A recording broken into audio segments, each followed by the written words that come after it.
ng TV5. Itong si Trisha, makulit talaga. Kaya naman ngayong audition, siya'y masasampal na. Mababuzzer pa.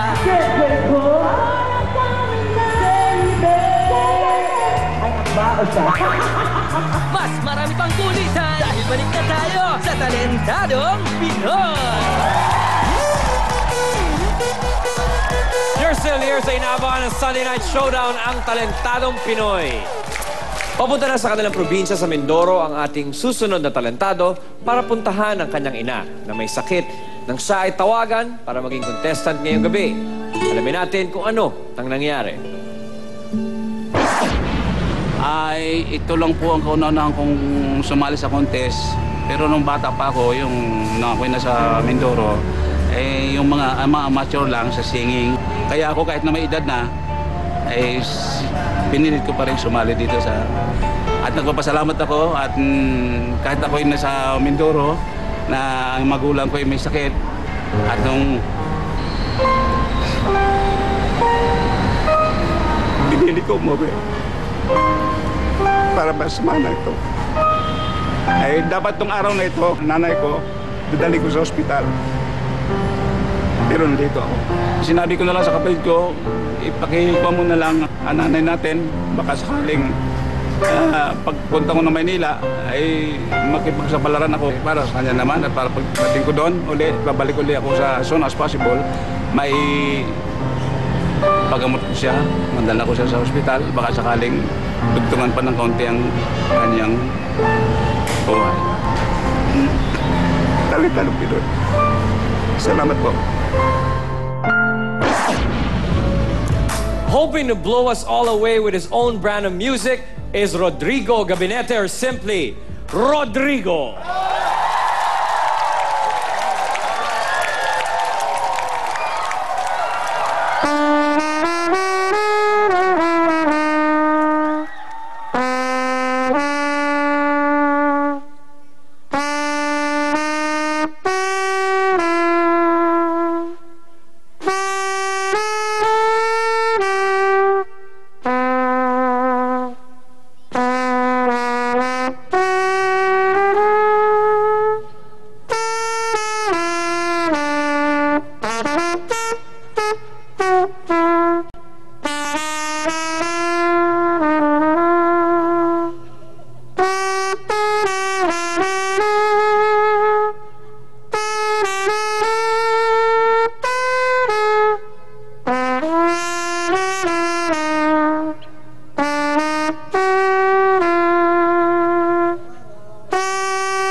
Kuya Rodrigo. Mang Rodrigo, ito po ang inyong mikropono. Fan Scouts, what do you say? Gusto ko ang trumpet. Isa yan sa mga instrumento na talagang may damdamin, tsaka yung saxophone. Maganda yung piyesang pinili nyo. Ang napansin ko lang parang paudlot-udlot na hindi siya dire-diretsong suwabing tumutunog na talagang pumapasok sa kalooban ng iyong damdamin, kinikiliti ang iyong puso hanggang sa ikaw ay mapayakap sa pagmamahal at irog. Parang doon yata ako medyo nagkulang. Hindi ko masyadong naramdaman yon dahil kasi yung pagkakatugtog niyo parang stop go. Ewan ko kung tama ako o mali. Ano sa tingin ninyo? Sir, Oo. tama po Madam. kayo. Tama po kayo kasi Bakit? medyo naalala ko yung magulang ko. Ay, bakit? Ayun po ba? Kaya medyo napipigilan kayo sa pagtutugtog. Medyo napapahinto kayo sa ganon. Parang mapapaya nga ako eh.